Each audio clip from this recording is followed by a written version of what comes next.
Hey, what's up guys? My name is Moda and welcome back to the Mining Stacker YouTube channel.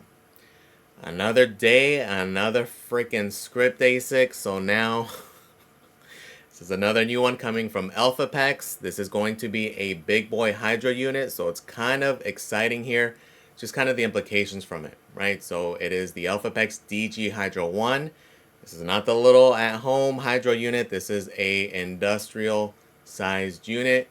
We have specs. We'll look at that. We don't have price points and such, but in reality, for us plebs, not really going to apply to us. But kind of what's more and eye-opening to me is kind of confirming what it looks like the future of ASIC mining could entail. Right? We'll talk about it. We'll give our thoughts on it.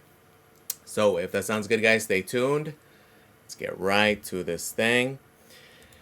So Elphapex just had a tweet a few minutes ago introducing their new guy, right? So this was something that was kind of shown off at Mining Disrupt last year. So there had been rumors, specifically these past few weeks. And of course, with all the hype going on, obviously a good time to debut this thing officially. It is the DG Hydro 1.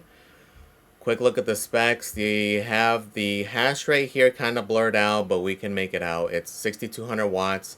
0.31 joules a mega hash. So easiest way, take your 6200, divide it by, in this case I had already seen the specs. They have already been leaked for a few weeks, right, unofficially.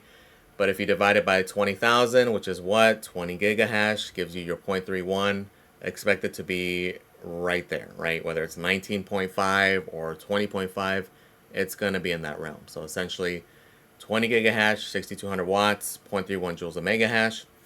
The other things we can see from this is most likely it is going to be a server style configuration. So think 1U, 2U, 3U, which to me, again, the bigger implications here is that's kind of where things seem to be going.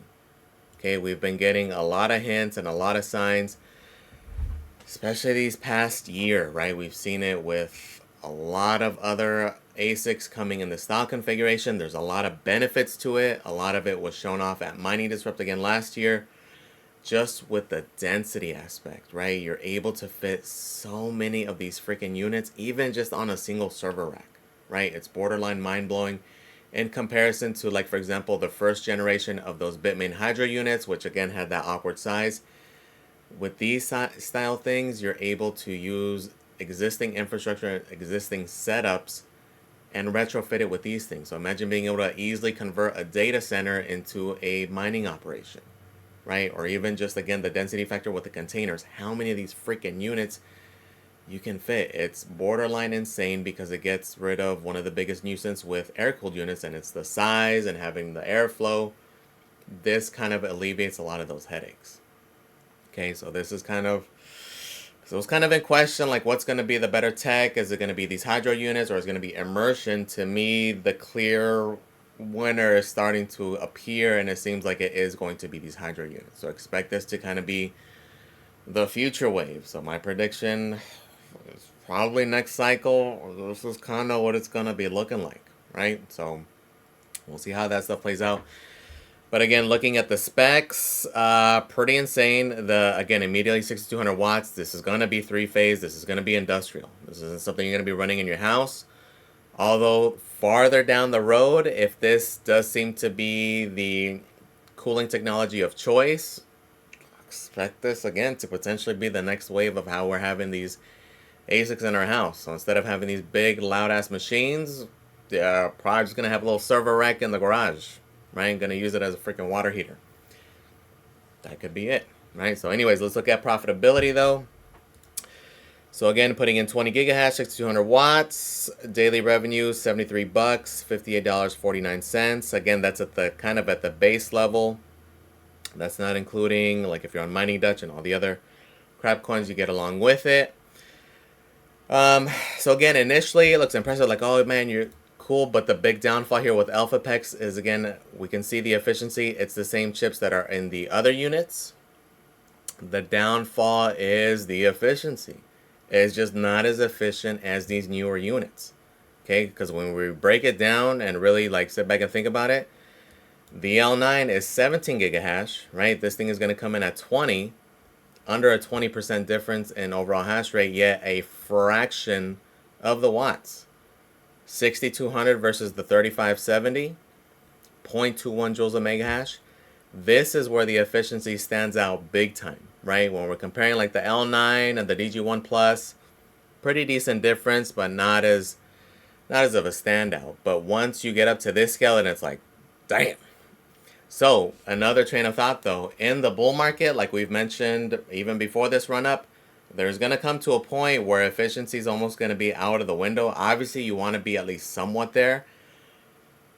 But in reality, hash rate is going to be king, right? It's going to be profitability over everything. Where it's going to matter, though, is beyond this bull market. That's where efficiency will come into play. Okay, so that's kind of what you want to consider. I know the numbers are going to look good because, again, there's going to be a shitload of these Scrypt ASICs. In case you haven't gotten the point, expect to see a crap ton more of them. But in reality, again, this isn't even made for us anyway. But for me, again, my main appeal with Scrypt is being able to mine on it long term, longer than a year, to go on potentially 2 years, maybe longer, maybe not. Maybe there's a L9 coming out in the spring and it's twice as efficient as this thing, right? Again, we've given our skepticism with how it just seems so weird that, you know, the little Volk miner or even now this little Flu miner thing are able to pretty much be on par with the L9, right? So kind of weird stuff, bros. But again, initially very interesting, but it's just efficiency wise not there. But what is exciting here, what we're kind of alluding to, is the fact that this is the first altcoin ASIC on this type of platform. Okay, so that is kind of exciting there because, again, to me, this does seem like it's going to be the next cooling technology, period. Because, again, it alleviates a lot of the headaches with the design, the limitation of the hash boards and the size because you want it air-cooled, and to get rid of that standard box design that they've been using forever, right? This is finally some more innovation. We've even seen a new unit coming from fog hashing, actually just today, kind of showing this to scale, right? You do have a little rack, you're able to fit a whole crap ton of these, and it does have the cooling unit here. So wouldn't be surprised to see, even maybe it's potentially sometime in this bull market, see these kind of configurations, but on a more residential type scale. Not necessarily residential, but on a 220, 240 type scale, right? That wouldn't be surprising to see either.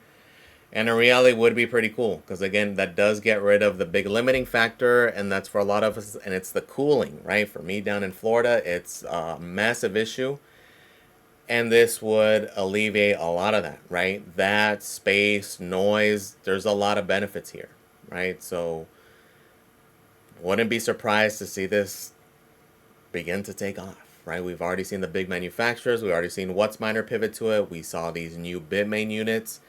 And we're going to see more units. We're going to see more of these Hydro units. So expect this to be potentially the infrastructure of the future, right? We're going to see, of course, they're probably still going to continue to make conventional air-cooled ASICs. But again, the density factor alone with these things, it's like even for Bitcoin mining, again, a lot of these big miner operations, I'm sure, going to be chomping at the bit to retrofit some of these old dated data centers, or retrofit them with these things, because we've seen, again, Bitmain has that Bitcoin miner, the U3S21 EXPH.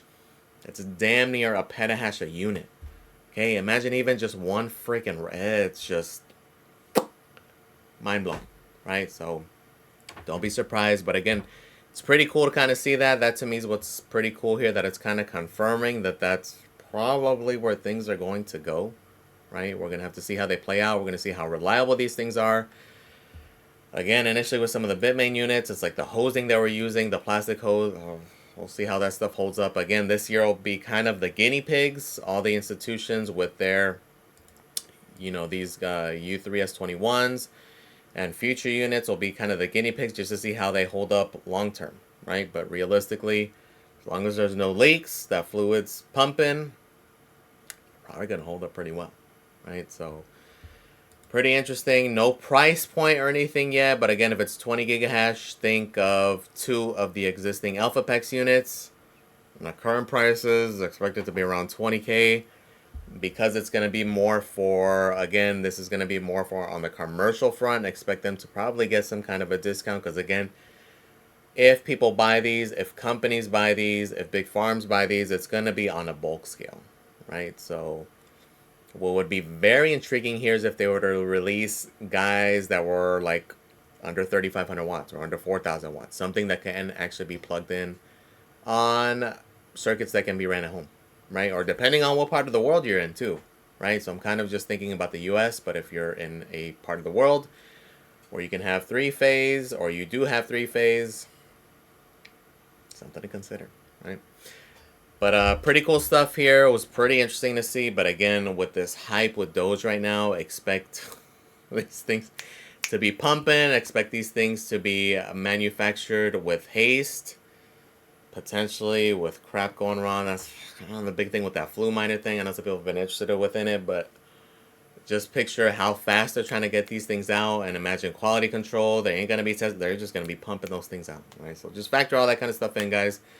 But pretty cool stuff here. Let me know in the comments, guys. What do you guys think? Do you guys kind of agree? Do you guys think that Hydro will be the future? Do you think it's just a fad? Let me know in the comments, guys. Please comment, like, and subscribe, guys. Thank you for watching, and we are out.